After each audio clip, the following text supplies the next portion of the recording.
સુરતના વરાછા વિસ્તારમાં ગણેશ પંડાલમાં 5 સપ્ટેમ્બરે થયેલી બબાલનો વિડીયો સામે આવ્યો છે, જેમાં પાટીદાર નેતા અલ્પેશ કથિરિયા અને સુદામા ગ્રુપ વચ્ચે થયેલી મારામારી જોવા મળે છે। આ ઘટના ગણેશ મહોત્સવ દરમિયાન બની હતી અને હવે તેના વિડીયો વાયરલ થયા છે। વિડીયોમાં પોલીસ પાટીદાર નેતા અલ્પેશ કથિરિયા અને તેમના સાથે રહેલા યુવકો પર પોલીસ લાકડીઓ વરસાવતી જોવા મળે છે। ઉત્તરાયણ પોલીસ સ્ટેશન વિસ્તારમાં સુદામા ગ્રુપ દ્વારા સુદામા કા રાજા ગણેશ ઉત્સવનું આયોજન કરવામાં આવ્યું હતું, જેમાં એક દિવસ પહેલા પાટીદાર યુવા નેતા અલ્પેશ કથિરિયાને આરતી માટે આમંત્રણ આપવામાં આવ્યું હતું અને તેમનું સન્માન પણ કરવામાં આવ્યું હતું। બીજા દિવસે પાટીદાર સમાજના 60 થી વધુ આગેવાનોને બોલાવવામાં આવ્યા હતા અને તે સમયે અલ્પેશ કથિરિયા પણ હાજર હતા।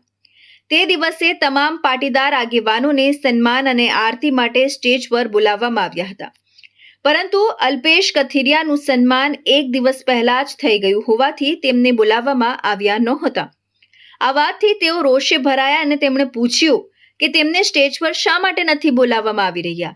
આ મુદ્દે મામલો બિચકાયો અને બંને ગ્રુપના લોકો વચ્ચે બોલાચાલી અને ત્યારબાદ ઘર્ષણની સ્થિતિ સર્જાઈ। આ અંગે પોલીસને જાણકારી આપવામાં આવી હતી।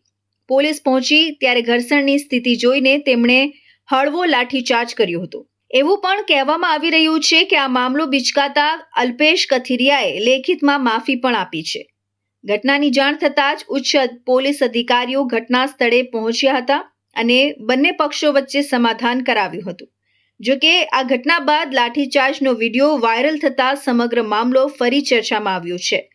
ભલે બબાલ બાદ સમાધાન થયું હોય, પરંતુ આ ઘટનાએ ફરી એકવાર કાયદો વ્યવસ્થાની પરિસ્થિતિ પર સવાલો ઊભા કર્યા છે। આ વિડીયોમાં એક પોલીસકર્મી અલ્પેશ કથિરિયાને ધક્કો મારીને મોં સામે આંગળી ચીંધીને કહે છે કે તું તારો અવાજ નીચે રાખજે। સામે અલ્પેશ કહે છે કે બધું રહેશે।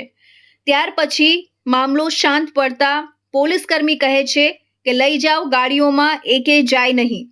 ત્યાર પછી એક પોલીસકર્મી અલ્પેશને પાછળથી પકડે છે, એટલે અલ્પેશ તેને આગળ નીકળ કહેતો હોય એ રીતે આંગળી ચીંધે છે।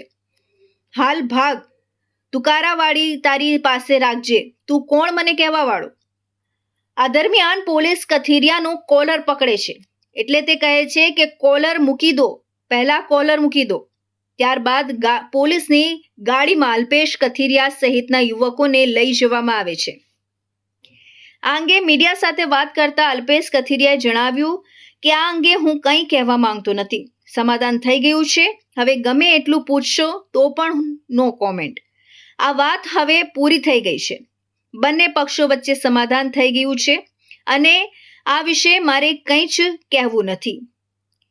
તેમને જ્યારે પૂછવામાં આવ્યું કે પોલીસ દ્વારા તેમના પર લાઠીચાર્જ થયો હતો, ત્યારે અલ્પેશ કથિરિયાએ જવાબ આપ્યો કે જે હશે તે વિડીયોમાં દેખાશે। વિડીયો વાયરલ કેમ થયો તે વિડીયો વાયરલ કરનારા લોકોને પૂછો।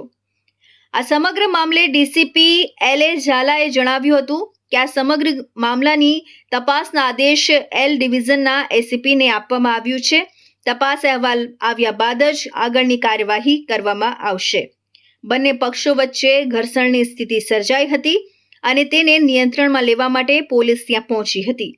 કોઈ પણ પક્ષ તરફથી ફરિયાદ નોંધાવવામાં આવી ન હતી, એટલે એવું જાણવા મળ્યું હતું કે તેમનું આંતરિક સમાધાન થઈ ગયું છે। હાલમાં જે વાતો ચાલી રહી છે કે પોલીસે સમાધાન કરાવ્યું છે, તે તદ્દન ખોટી વાત છે। તો હવે સમય છે